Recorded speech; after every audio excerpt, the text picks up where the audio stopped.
Welcome back to the gear review. So we've already touched on packs, hydration, poles, lights, cold running gear. Now we're gonna switch into some of the fun stuff and we're gonna talk about shades. We're gonna talk about hats, shorts.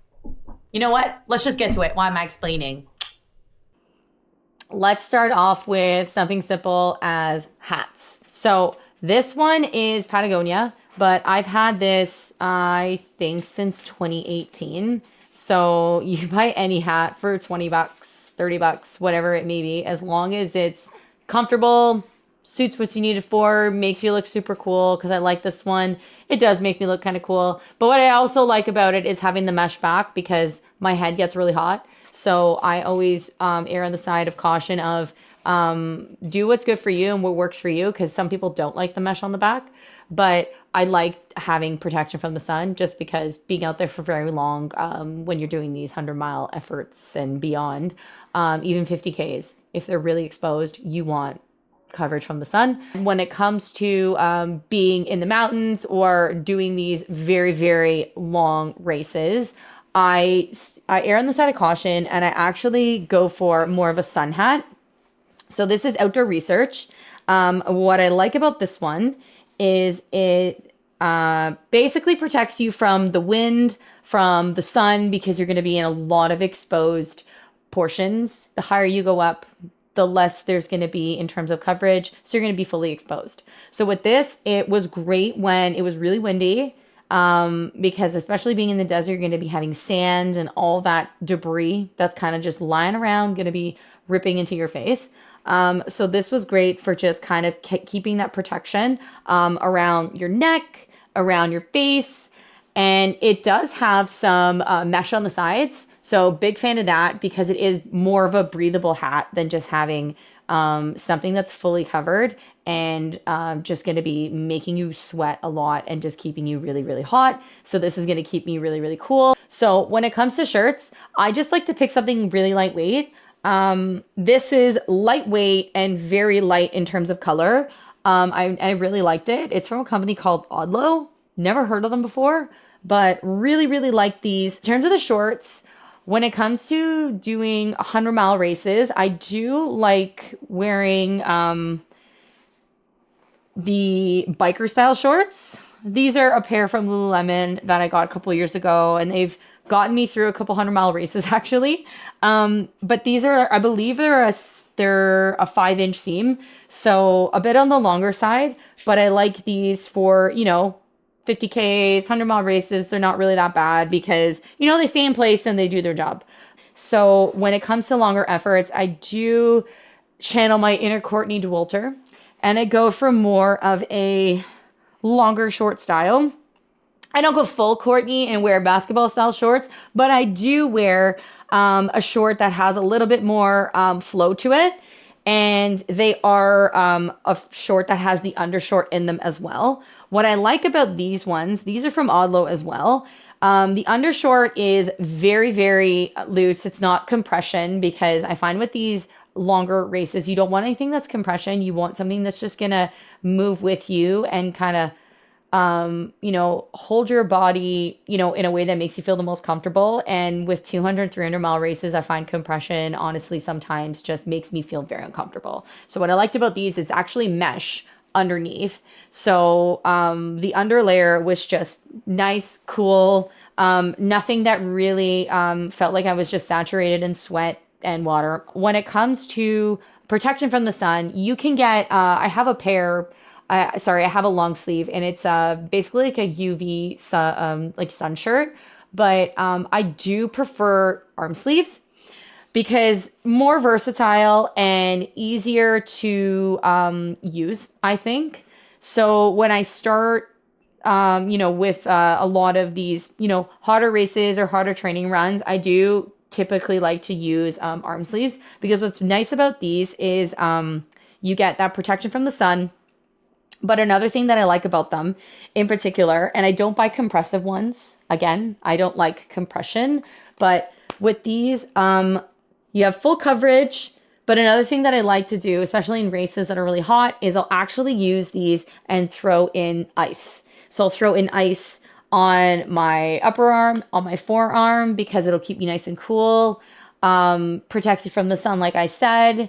And when it becomes nighttime, you can take these off and you don't have to wear them anymore. So I really like those. Something that I threw in late last year was an ice bandana.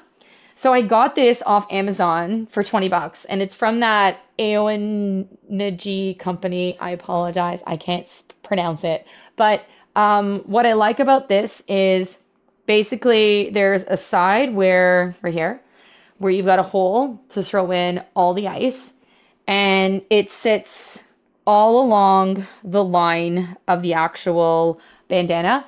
Throw it around the back, and then tie this up here, and then I'll tuck this into my shirt or into my pack, and it keeps me cool throughout the entire time. Next thing that people like to ask is what kind of socks I wear. So I've got 3 pairs that I kind of go between. So I've got the Outway socks. They're very like compression. So these are kind of nice when I do like just my little runs. And if I do any road runs or, anything that's, anything less than 20K, I'll wear my Outway socks. And they're super fun in terms of colors and designs and stuff that you can get. So I do like my Outway. If you want something that has a little bit more cushion, you can go for the Balega socks. So I wear these, same kind of deal as my Outway socks. I can wear them if I'm doing any light trail running or on the road. If you do want that extra cushion, these ones are fantastic for that. They are a bit thicker. They do have a bit of like more of a pad on the bottom, and they're super fun, super bright colors. But I do like these a lot because on days where, I'm a little bit fatigued and my feet kind of feel a little bit when you're on, especially a peak week, these are really nice. So there's that. And then the last pair I have, which, depending on who you ask, you either really like them or they're not, they're not your gitch, but that's totally cool. But I love wearing Injinji socks. I find that when I'm doing, any trail runs or any like long efforts, you have a tendency to just develop blisters on your toes or in between your toes just because of friction. And what I like about the Injinji socks is they're very lightweight. You have that toe separation and just that, relief where that they're going to be protected in their own place. And you're going to be doing some preventative maintenance with not accumulating blisters. There's a lot of people that like to tape their feet. I'm not a foot taper. I'm, live and let live. And if it ain't broke, don't fix it. The next thing that I think is kind of important, but I think a lot of people don't really think they're important, is having a really good pair of sunglasses. So I've just partnered up with a company called Good Day Optics. Not saying you have to buy mine in particular. That's totally up to you. But I've worn, sunglasses on the cheaper end for years and years and years. And constantly, you drop them, they break. You drop them, they scratch. I'm not saying I drop my glasses all the time, but just in general, being in the elements and being out there, it happens. Like that just goes without saying. But what I like about these ones in particular is they have an anti-scratch on them, and they also have an anti-fog on them. And I can confirm I've used these on some days where I've been outside, and with the weather being interchangeable, it could either be snowing or raining or whatever it may be, and I have not had these fog up ones. And these were kind of like a big eye opener for me to realize it's one thing I don't have to worry about. Another thing that I think is kind of overlooked is gaiters. So these are great because they protect you from rocks, sand, and any little critters that can make their way into your shoes. So there's a couple of different kinds. I had these for a while. They're Outdoor Research, and they're great. They're just I'm not a fan of them anymore, but they are on the cheaper end. So, if you're looking something to start out, these are good. So basically these clip on the front of your shoes onto your laces at the front, and then you've got a Velcro portion that Velcros on the back, and they sit on your shoe. So these are great. Good start out pair, very lightweight. They're a bit of a thinner material, so you kind of don't notice that they're there. But I find with these, they do have a tendency to roll down, and they do have a tendency to not work if your shoes don't have Velcro on them. And a lot of my shoes don't have that Velcro on them, so they actually aren't compatible with my shoes. So another thing is when you're purchasing gaiters, make sure they're compatible with your shoes. And, you know, it's fine to mismatch brands. I'm not saying you have to be very brand loyal, but just ensure that the gear you have works. Otherwise, you're going to be like myself and sitting at the edge of a mountain and tossing rocks out of your shoes. So this year I learned, and I actually got these from Kahtoola.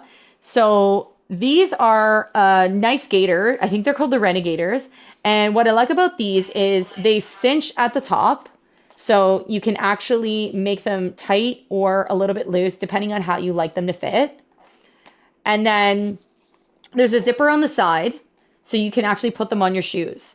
And then rather than relying on just the clip and a piece of Velcro to hold them onto your shoes, there's this little bar that actually goes underneath your shoes. And then you have this clip that clips onto the laces of your shoes, and it stays insecure. But what I just like about these is how versatile they are, because they work for every single shoe. You don't need a Velcro attachment. These work for every single shoe. The bar that goes underneath, it's a thicker like rubber, and it adjusts and it fits within the grooves of the tread in your shoes. So it's really nice, and you think you might notice it, but you actually have no clue it's even there. So really love these. This was a great investment and something that I'm going to keep in my rotation for sure. Last but not least, we've got shoes. So, I mean, I'm sure you've heard, you know, every person is different. Every foot is different. And I can confirm that that is true. I have gone through the ringer when it comes to trail shoes because, unfortunately for me, I've got very flat feet, which means I need to be very careful with the shoes that I pick. And finally, I got it right in 2024. I know it took me a long time to get that figured out, but we did. So the rest is history. But what worked for me was I invested in a pair from Asics, because I wear Asics on road. So finally, I just had an epiphany and I went, why don't I try them on trail? Because I was trying all these other brands and they weren't working for me. So decided to give it a shot. And then finally, it was a hallelujah moment. It worked for me. So these ones are the Gel Tribuco. So this is version 11. I think they're on 12 or 13 now, but it's basically the models are relatively the same. It's just older model. But what I like about these is the tread is awesome on the bottom. And the lace system is very basic. It's not, drawstring or cinch, which I really like because I like, ensuring the tightness of my shoes and not relying on, a BOA system or having a drawstring system. I like it old school, and these are amazing. Can say that on another pair of mine, I think I've put in well over 300 to 400 miles on them. So they do, they're very durable. And they're not too narrow, which I do like about these shoes as well. So I've worn these for 100-mile races and anything under, and they've been amazing. So we'll definitely continue to use my Asics Gel Tribucos for 100 miles and under. And then last but not least, when it comes to doing anything longer than 100 miles, I graduated to just the Tribuco Max. So these are, again, Asics. But what I really like about these is they're very, very stable, very, very durable. As you can see on the bottom, they do have really good tread on them too. So I found these were amazing when I was doing a lot of technical terrain in my training. And it translated really well in the rocky terrain in the Rockies in Alberta. And they definitely did justice when I was in Arizona because we had a couple sections of technical, a couple sections of easy terrain. So they do translate really well. And a good testament to know if it's a good shoe or not is being able to use it on road and being able to use it on trail. And during the Arizona Monster, there is a 50-mile road section.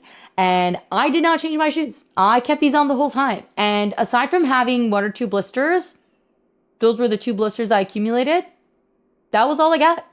So the combination of my Injinji socks and these shoes were fantastic. What I really, really like about these shoes is they have a nice wide toe box, and they do have a more thicker, they do have a thicker sole in comparison to the gel Tribuco. The Tribuco Max is basically the level up for the gel Tribuco. And I find these awesome because I don't really notice the terrain. I don't really feel anything in my feet. So it's just nice to have something that's supportive, something that's comfortable, and something that's going to take me through some pretty rugged miles. And I believe my first pair have taken me 300, 400 miles. So all in all, when it comes to gear, this is what works for me. This is what I've tried and tested well before I did any races. Now I've learned. But this is what works for me. And if any of this works for you, amazing. If any of this has helped you just steer you in the right direction, I feel like I've done my job. But I just want to say at the end of the day, when it comes to choosing shoes, socks, or sunglasses, at the end of the day, it is totally up to you on what works for you.